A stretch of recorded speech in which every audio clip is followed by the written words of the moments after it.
സംസ്ഥാനത്തിന്റെ വികസന കുതിപ്പിൽ പുതിയ അധ്യായത്തിന് തുടക്കമിട്ടുകൊണ്ട് ആനക്കാംപൊയിൽ കള്ളാടി മേപ്പാടി തുരങ്കപാത യാഥാർത്ഥ്യമാകുകയാണ്.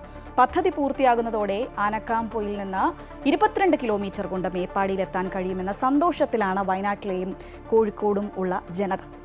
ചുരം യാത്ര ദുരിതത്തിനും ഇതോടെ അറുതിയാകും.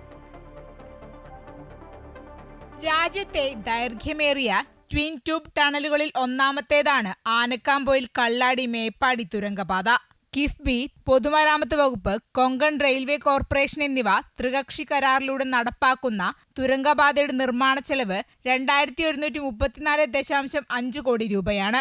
കോഴിക്കോട്, വയനാട് ജില്ലകളിലായി 33 ഹെക്ടറാണ് പദ്ധതിക്കായി ഏറ്റെടുത്തിരിക്കുന്നത്.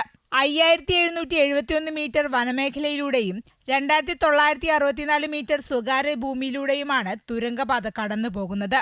8.73 കിലോമീറ്റർ പാതയിൽ 8.1 കിലോമീറ്റർ ദൂരം ഇരട്ട ടണലാണ്.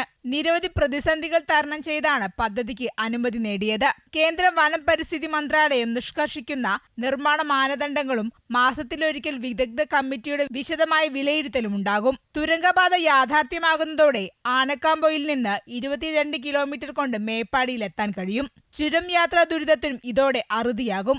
വളരെ വർഷങ്ങളായി നമ്മുടെ ആളുകൾ അനുഭവിക്കുന്ന ഒരു വലിയ യാത്രാക്ലേശമാണ് വയനാട് ചുരത്തിലുള്ളത്. വലിയ രൂപത്തിൽ പരിഹാരമാവുന്ന ഒരു പദ്ധതിയാണ് ആനക്കാംപൊയിൽ കള്ളാടി മേപ്പാടി തുരങ്കപാത. ചരക്ക് നീക്കത്തിൻ്റെ ഭാഗമായിട്ടുള്ള തടസ്സങ്ങൾ ഉണ്ടാകുമ്പോൾ സാധാരണക്കാരനും നിശ്ചലമായി പോകുന്ന സാഹചര്യം ഉണ്ടാകും. ചരക്ക് നീക്കം സുഗമമായി കഴിഞ്ഞാൽ തന്നെ വയനാട് ചുരം ഫ്രീ ആകുമെന്നുള്ളതാണ്. അപ്പോൾ ബദൽ പാതകൾ അനിവാര്യമാണ്.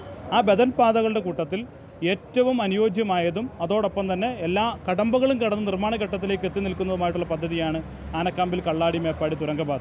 4 വർഷത്തിനുള്ളിൽ തുരങ്കപാതയുടെ നിർമ്മാണം പൂർത്തിയാകും. 2 പാക്കേജുകളിലായാണ് തുരങ്കപാത നിർമ്മിക്കുന്നത്. പാലവും അപ്രോച്ച് റോഡും ഒന്നാമത്തെ പാക്കേജിലും ടണൽ പാത രണ്ടാമത്തെ പാക്കേജിലുമാണുള്ളത്. മലയോര മേഖലയുടെ സമഗ്ര വികസനത്തിന് ഗുണകരമാകുന്ന ചരിത്ര നേട്ടമാണ് ഈ തുരങ്കപാത നിർമ്മാണം. അമൃത ന്യൂസ്, കോഴിക്കോട്.